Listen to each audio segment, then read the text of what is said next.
అధ్యక్ష, దీంతో పాటు నేను ఇంకోటి కూడా చెప్పదలుచుకున్నాను అధ్యక్ష.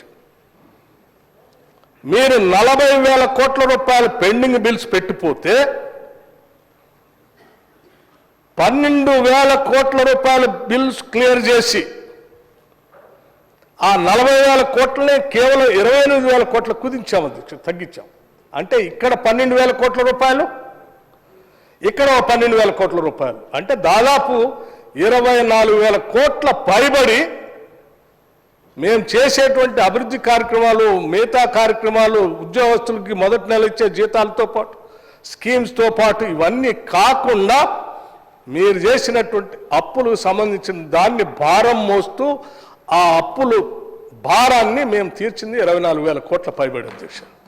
ఇది సంవత్సర కాలం నుంచి మీరు ఏం చేశారంటే ఇది అధ్యక్ష.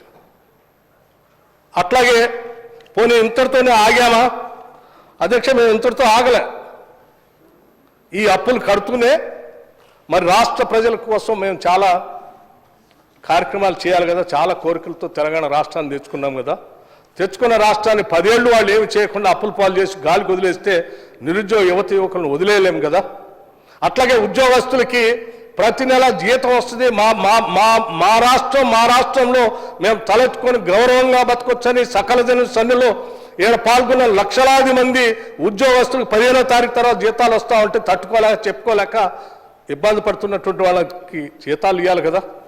వాళ్ళందరినీ కూడా దృష్టిలో పెట్టుకొని మేము మార్చి నెల నుంచి 1వ తారీఖు నుంచి ఈ రాష్ట్రంలో ఉన్నటువంటి ఉద్యోగస్తులందరికీ అధ్యక్ష 3,69,200 రెగ్యులర్ ఎంప్లాయీస్కి, 2,88,000 పెన్షనర్స్కి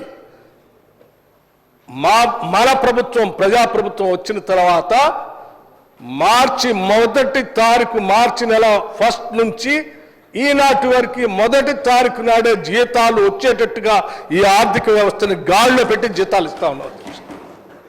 వాటితో పాటు రైతు భరోసాకి 7,625 కోట్లు కట్టాము అధ్యక్ష. రైతు రుణమాఫీకి అధ్యక్ష వీళ్ళు చేసినటువంటి అప్పులకు సంబంధించిన ఆ అప్పులు కాకుండా రైతు రుణమాఫీకి సంబంధించి 20,617 కోట్ల రూపాయలు హార్డ్ క్యాష్ని మా ప్రభుత్వం రైతుల అకౌంట్లోకి ట్రాన్స్ఫర్ చేశాము అధ్యక్ష. రైతుల్ని వ్యవసాయ పరంగా ఆర్థికంగా నిలదొక్కుని వాళ్ళ పరిస్థితి నిలబెట్టడం కోసమే ఇచ్చినటువంటి మాట ప్రకారం అధ్యక్ష వాళ్ళు ₹1,00,000 రుణమాఫీ చేస్తా అని చెప్పి 2014 నుంచి 18 వరకు 4 దఫాలుగా ఇన్స్టాల్మెంట్స్ ఇస్తే ఆ ఇన్స్టాల్మెంట్స్ ద్వారా పెరిగినటువంటి వడ్డీ చూస్తే చివరికి ఆ వడ్డీకే వాళ్ళు ఇచ్చిన డబ్బులు సరిపోయినాయి తప్ప అసలు అట్లాగే ఉండిపోయింది అధ్యక్ష.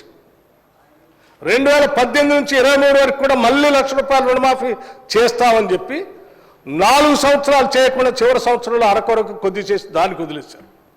₹1,00,000 రుణమాఫీ చేస్తామని చెప్పి అధిక బడ్జెట్తో ఈ రాష్ట్రాన్ని మీకు అప్పచెప్తే 4 కాదు 10 సంవత్సరాల్లో కూడా ₹1,00,000 రుణమాఫీ చేయలేనటువంటి వీళ్ళు మేము 2 లక్షల వరకు ఉన్నటువంటి వాళ్ళందరికీ రుణమాఫీ చేస్తామని చెప్పి మొదటి సంవత్సరంలోనే 20,000 కోట్ల రూపాయలని 2 లక్షల వరకు రుణమాఫీ చేసి ప్రజల కోసం నిలబడ్డాం అధ్యక్ష, రైతుల కోసం నిలబడ్డాం.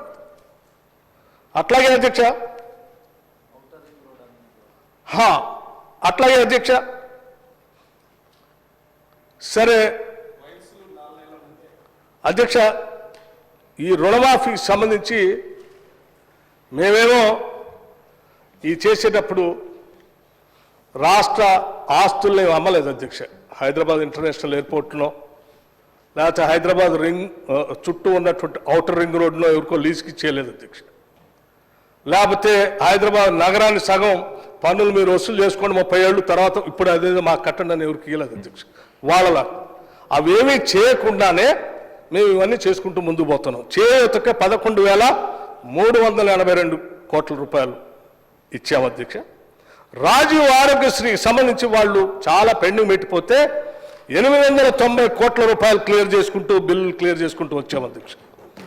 ఎల్పిజి సబ్సిడీ అండర్ మహాలక్ష్మి రాష్ట్రంలో ఉన్నటువంటి మహిళలందరికీ కూడా మహాలక్ష్మి లాగా గౌరవించాలని కాంగ్రెస్ పార్టీ ఆనాడు ఎన్నికలకు ముందు ఇచ్చినటువంటి హామీని నిలబెట్టుకోవటం కోసం అర్హత కలిగినటువంటి ప్రతి కుటుంబానికి 500 రూపాయలకే గ్యాస్ సిలిండర్ ఇచ్చేటువంటి కార్యక్రమాన్ని సంపూర్ణంగా ఈ రాష్ట్రంలో అమలు చేస్తూ ఎప్పటికప్పుడు ఆ డబ్బులు కూడా ఏదో పెండింగ్ పెట్టట్లా మళ్ళీ మేము సివిల్ సప్లైస్కి 442 కోట్ల రూపాయలు